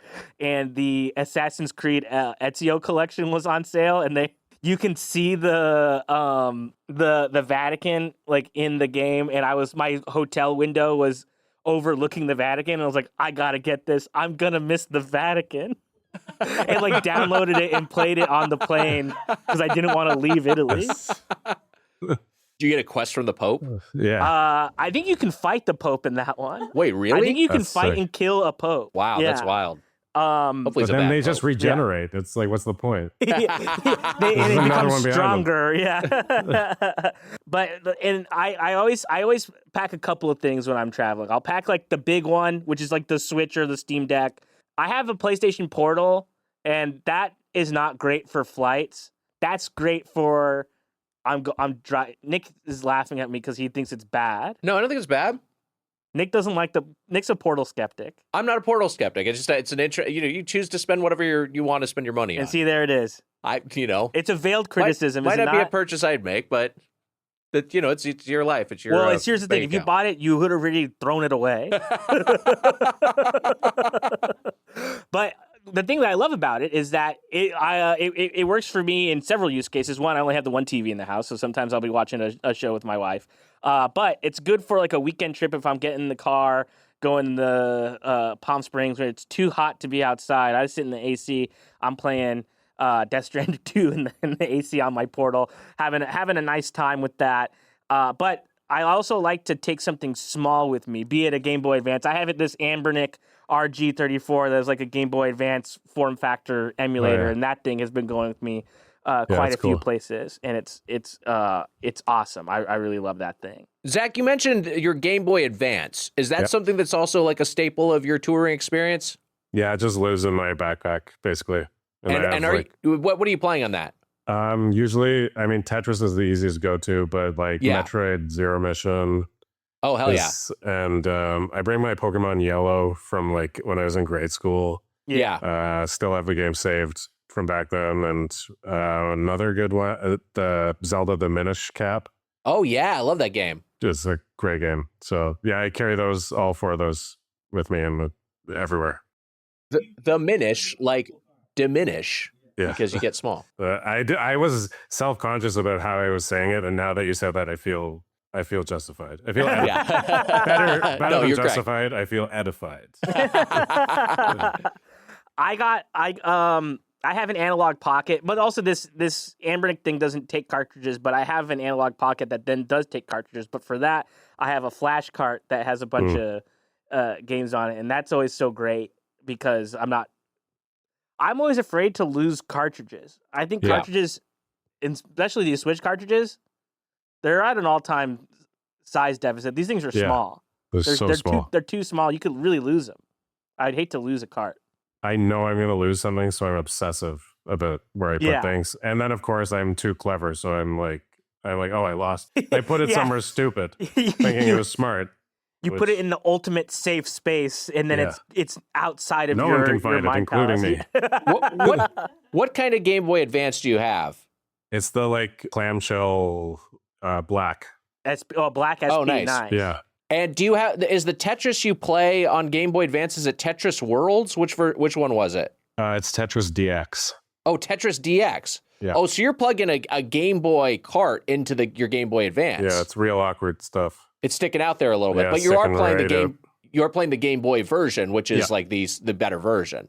Yeah, it's so like, maybe this is a musician thing, but I tried playing Tetris World on Switch, and the reaction is not the same. There's something about the digital like commands that it's not as fast. Yeah. So I don't know if I'm crazy, but it's like the original Game Boy is probably the only one that I play.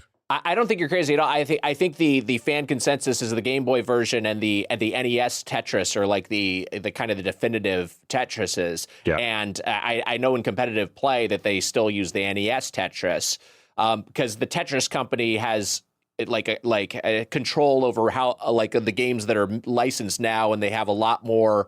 Like things like the like next being a certain number of blocks, you're like that's something that's dictated by the Tetris company, or the existence of floor spinning is another thing that the Tetris company is like that is the rules of Tetris that has to be in there, but it's not necessarily how Tetris feels to a lot of people. And also just separately, from what I remember, Tetris Worlds was not like a well-received version of Tetris in general. So yeah, I'm just like I honestly think that's fucking rad that you're bringing the original version and sticking it out the end of your cart. Yeah, I love it. It's such a good game. It's crazy. It's just like one of the best, the smartest games ever, really. Because the Game Boy, because the Advance, like it's like the carts for people who didn't have it, the carts are like half the size, or like half the height of a Game Boy cart. So if you put one of those into the cart, into the slot, it fits all snug. But if you put a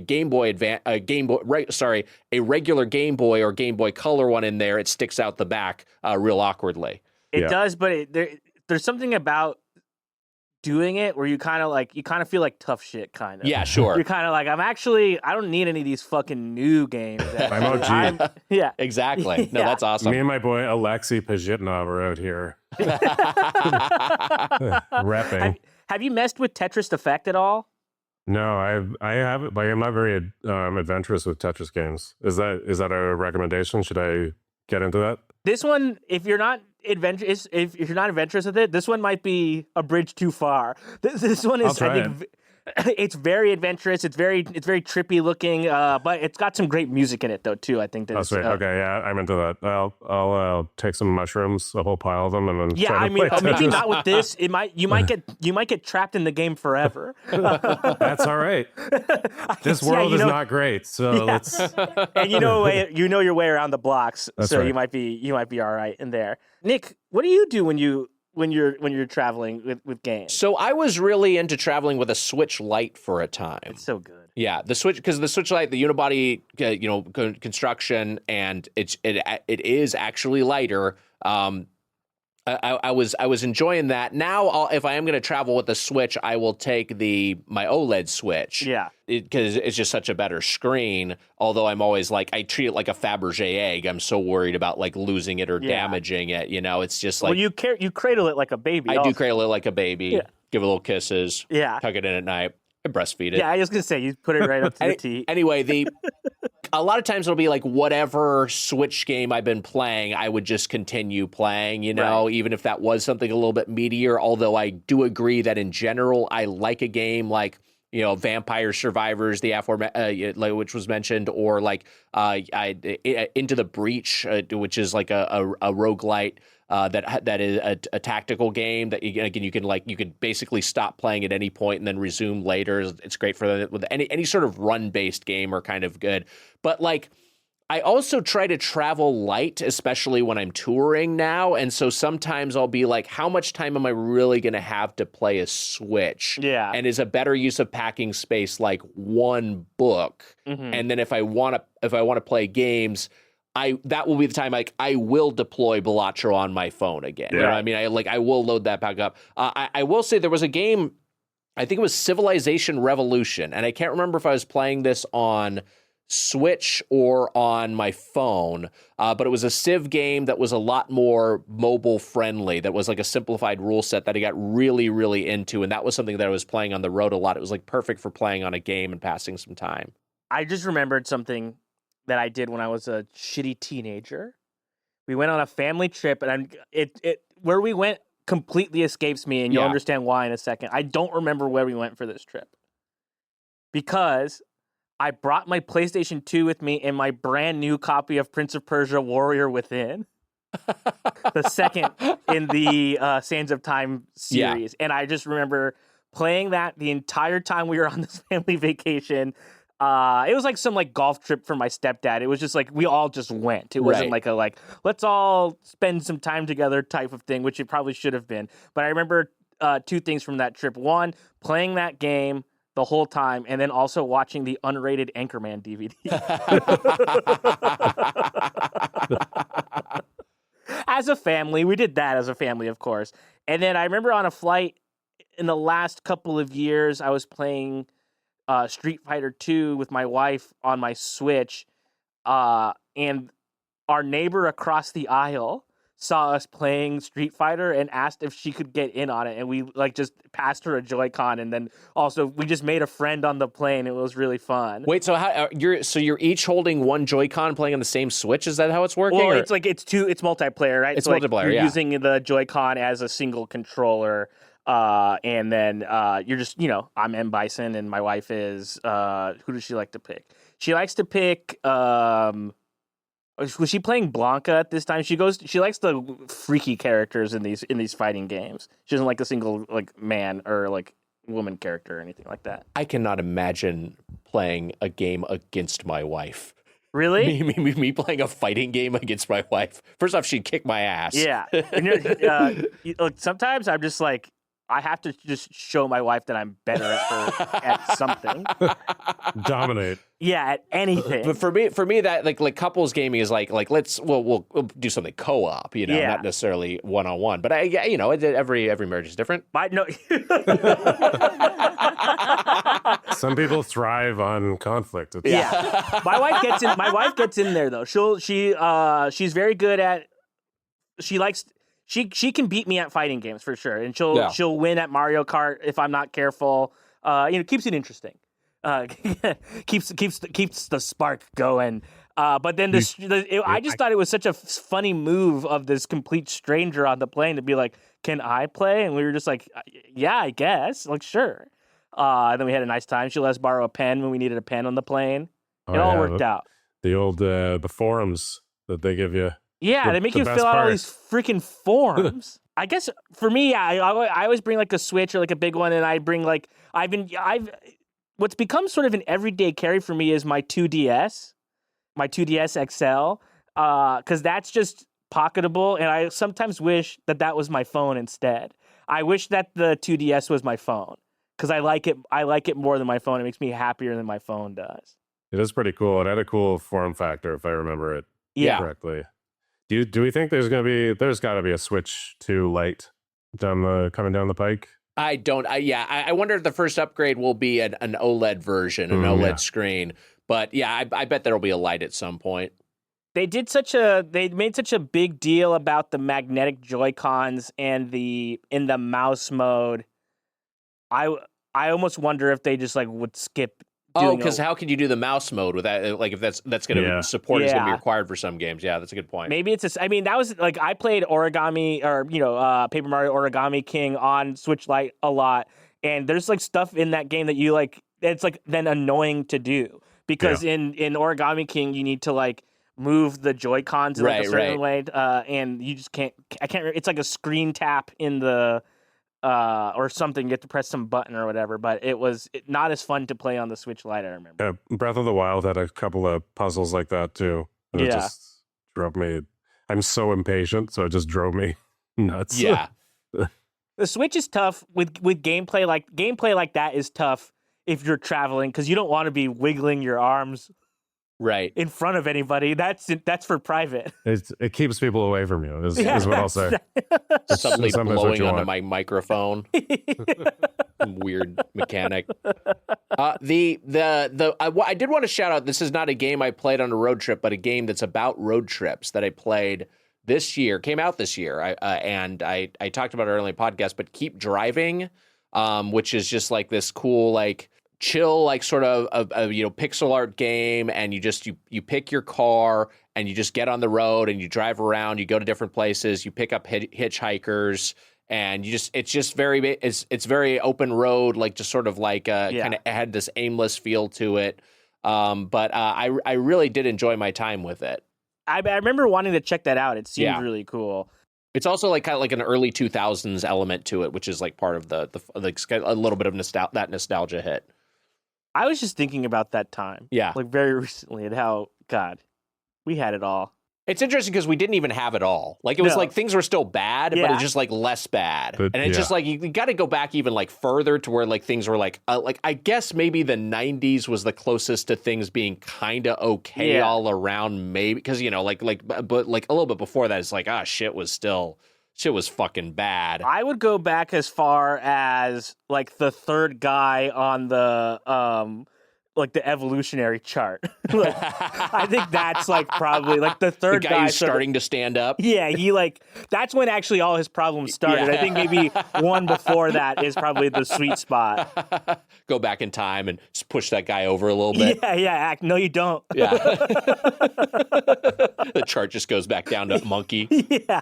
Where the world ecology is not wrecked. It actually then it becomes an alternate world where it's like monkey capitalism, and it sucks. Sure, right.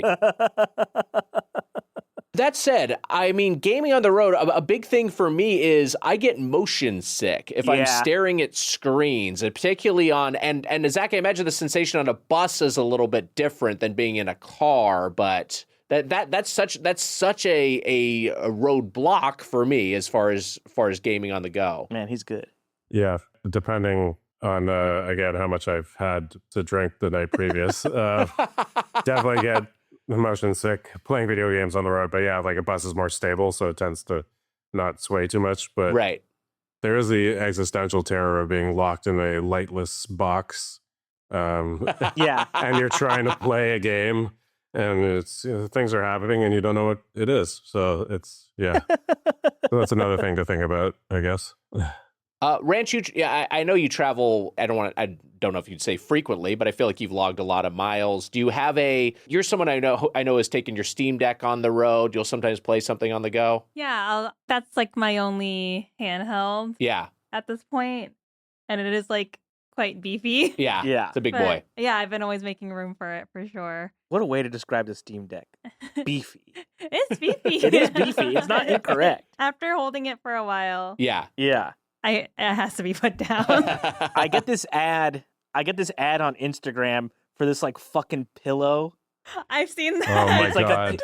It's like a pillow that then has like an arm on it that then you can attach like a Steam Deck or a PlayStation Portal or, any sort of handheld like PC type thing. And you put the pillow on your lap and then you're holding on to the thing, and it's like you're not holding it. It's just like the most Wall-E future thing I've ever seen. Just like I'm thinking of like the evolution of humankind, like we're gonna evolve to not have pinky fingers, but with that thing, it's just like we're gonna have no need for elbows or shoulders. Yeah. It's just that thing will be part of the evolution of man chart at a certain point. Guy holding that. Torso with gaming apparatus. Yeah. Well, I'll have the dent from wearing headphones on our head, and then we'll have no strength in our forearms. Ranch, what was that? Well, I'll have plenty of strength. Ranch, what was your hell? Ranch, what was the last thing you played on that Steam Deck on the road? On the road, I think that was the Blueprints days. That's when you're playing Blueprints. Oh, yeah. I was trying to remember. I've been playing this amazing game recently on the Steam Deck, and it's called Rat Coin. And it's basically rat coin, rat coin, like raccoon, but coin. Okay. And it's like a roguelike coin pusher, and they like seem to have basically taken Velatro and then made this like coin pusher roguelike game, and it's so much fun. How did you find this game? Someone in the Discord recommended it. I'm looking at this on Steam. It has no user reviews. I believe that it's just a play test right now. Okay, got it. So this is the play test. I see. Yeah, and you can request access to it. It's so fun, but I also love coin pushers in general. So. Yeah, this looks rad. Has a cool aesthetic to it. Yeah, I'm gonna have to get that. That sounds cool. It's a perfect game. It is a little embarrassing to play a deck in public. Like, it is beefy, but it's like you have your headphones on, and also the fan is so loud. Yeah. It's like you're landing a jet. It's like, what is that guy doing? I feel like when I take the Steam Deck and now like the Switch 2, the battery life on these things isn't so hot. So like if I'm in an airplane for a long time, I have to have either an adequate power source of some kind or like some sort of portable battery to then plug it into, and then that becomes just a whole thing.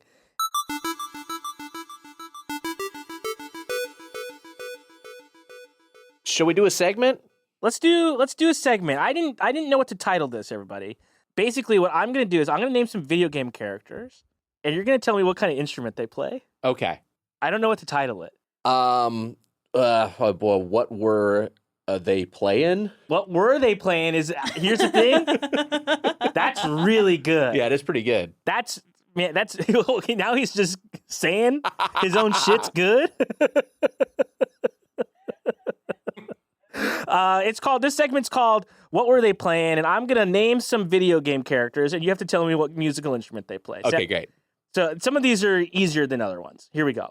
Ellie and Joel from The Last of Us. Wiger. So Zach, I think we're gonna probably buzz in with our names. I would guess that. Yeah, buzz in with your name, and it's a game, but it's not like it doesn't whatever. matter. We're not keeping score. Is this so? There's a right answer. We're not just picking like Oh, what do yeah, we think? no, it's what not like, stupid shit do we think? Yeah. All right. Yeah, it's not like He plays theremin because he's annoying. Yeah, I think Cloud would play the didgeridoo. Yeah, which is actually maybe a better game, but That might be fun. yeah, They both play the guitar, of course. they do both play the guitar. How about Link from the Legend of Zelda series? I mean, here's the thing. There's Wiger. I think there's a few different answers here. So I will throw out one of them, a whistle. I have a very specific instrument listed here. The ocarina. That's right. Yeah. I mean, he has the baton as well. Of course. He's a musical guy. Yeah. And we don't really talk about it.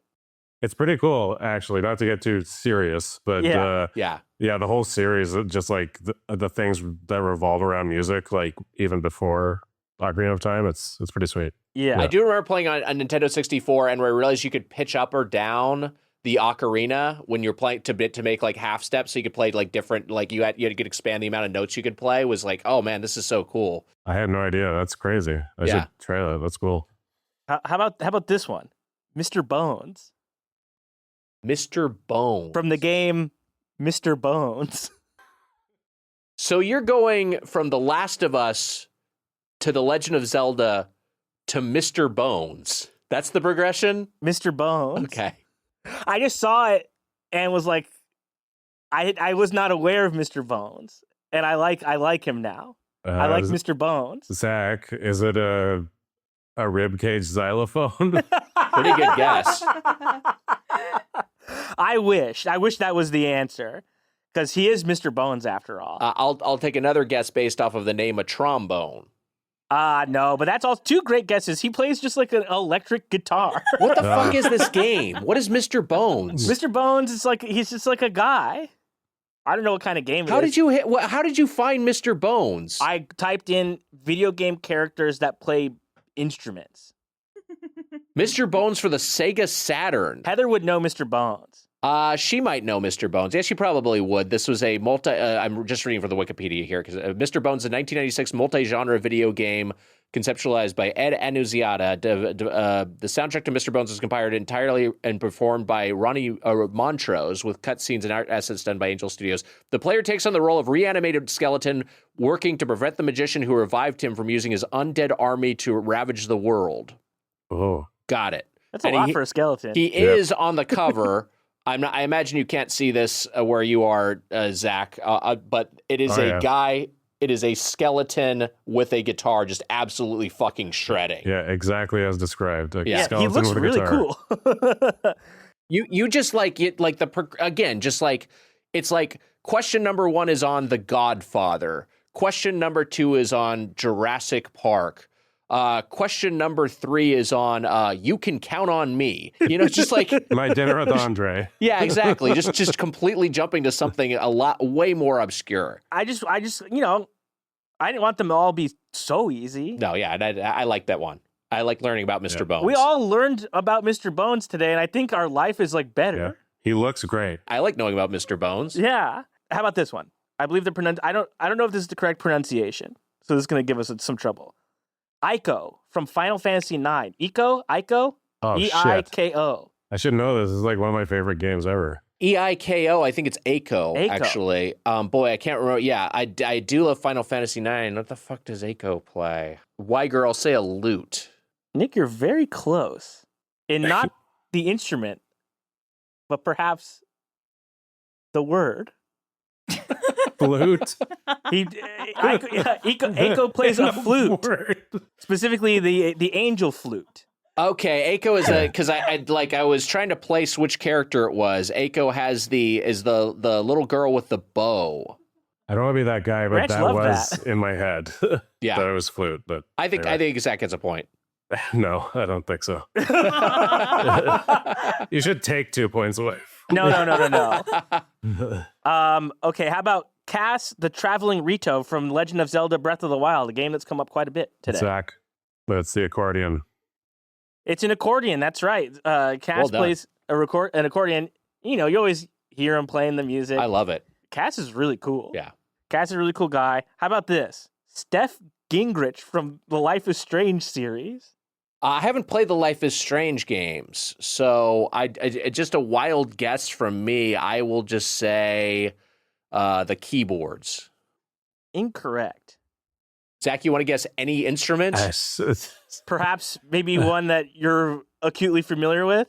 Oh, for Christ's sake. I was gonna try to think of something stupid, but I guess drums. Steph Gingrich from the Life is Strange series plays the drums. She related to Newt Gingrich, former Speaker of the House. It'd be so funny if in That's the game, she's like, I gotta go visit my Uncle Newt. Yes, He's real my name. dad's brother. He always stops at In-N-Out Burger when he lands at LAX. Tweets about it. Honestly, he's just like me for real. It's the best quality about him. Yeah. You guys are not going to get this one, so I'm just going to say it. Demix from Kingdom Hearts plays the sitar. Their weapon is a Zach, sitar. you're not a Kingdom Hearts guy at all? Never played it, but Yeah, me neither. I never really got into this. Might good I things. sell you on Kingdom Hearts 2 for a second? It's simply my favorite video game of all time, and it's incredible. It's just good shit. Is it? Where can I play it? You can play it on pretty much every platform. You can't play it. I would not recommend playing it on a Switch because it's a cloud version. But every other platform you can play it. It's just good JRPG nonsense, and there's fun Disney stuff in it. It's just an all-time great game to me. And finally, Donkey Kong. Wiger. I mean, bongos. He does play the bongos. Yeah. Is the game balanced? No. But we had fun learning along the way, didn't we? That was, what were they playing? Wait, can I toss one more out on here that I expect to be on the list? Yeah. Jammer Lammy. Oh, what does Jammer Lammy play? From the Parappa the Rapper sequel. Yeah, I was gonna say, what does Parappa the Rapper play? Well, he certainly is a beast on the mic. Sure is. What is What is she?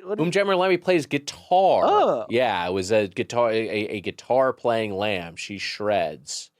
A game that did not have anywhere near the cultural impact of the first game, Parappa the Rapper, but a very good game, and honestly, maybe a better music game overall. Wow, I've not messed with that one. I should give it a try. It's rad. Hey, that's this week's Get Played. Our producers, Rochelle Chen, Ranch, Yard __ start. Oh, sorry, Zach wins, canonically. We'll just say that. Zach wins for sure. Yeah, but the exchange rate, it's probably a tie. Our music is by Ben Prunty, benpruntymusic.com. Our art is by Duck Brigade Design, duckbrigade.com. Get Played merch, kinshipgoods.com, and Get Animated, our sister show on Patreon. Matt, what are we watching this week? This week we're talking Shin Godzilla, and man, if you haven't seen that shit, it's fucking good as hell, and we had a great time talking about it. Great movie, a lot of fun. We took a break from anime to talk about a live-action film directed by Hideaki Anno of Evangelion, and it is just so singular, and it's such a joy.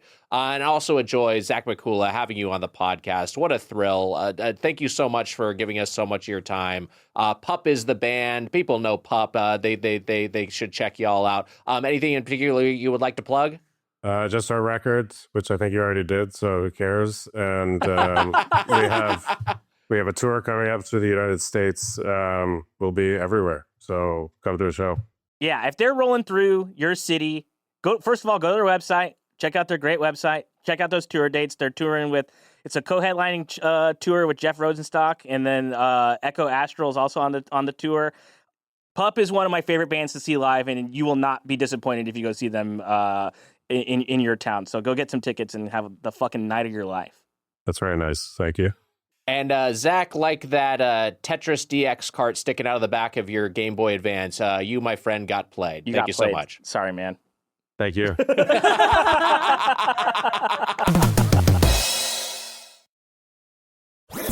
That was a HeadGum podcast. Hi, I'm Alana Hope Levinson. And I'm Dan O'Sullivan. And this is The Outfit, the new podcast from Higher Ground and HeadGum. We're two journalists who are slightly obsessed with the mob and organized crime and other nefarious stuff like that. Every week, we're going to bring you a story about a mobster. Some you've heard of, some you definitely haven't. But all of them are going to help explain why America is like this. See, the mob explains all sorts of things, from milk expiration dates to why we got into Cuba to Las Vegas. Gay bars. Who knew? Who knew? The mob's involved. All that and more. Subscribe to The Outfit wherever you get your podcasts and watch video episodes on YouTube. New episodes every Thursday. What's up, everybody? I'm Kyle Mooney. And what's up, everybody? I'm Beck Bennett. And man, we got something to tell you. Oh, yeah, we definitely do. Yes, it's a brand new podcast on HeadGum. That's right. And it's called What's Our Podcast? Yep. And that's because we don't have a single idea what our podcast should be about. Yeah, we don't. So we actually have guests come on and they tell us what they think our podcast should be about, and then we try it. Yep. Guests like Mark Maron, Jack Black, Brittany Broski, Kate Berlan, Bobby Moynihan, Meg Stalter, and Tim Balls. Landon Axler, Joni McGrease. Reese, and Dender. New episodes release every Wednesday. So subscribe to What's Our Podcast on YouTube or any of your favorite podcast platforms. Yeah. I'm going to go do it right now.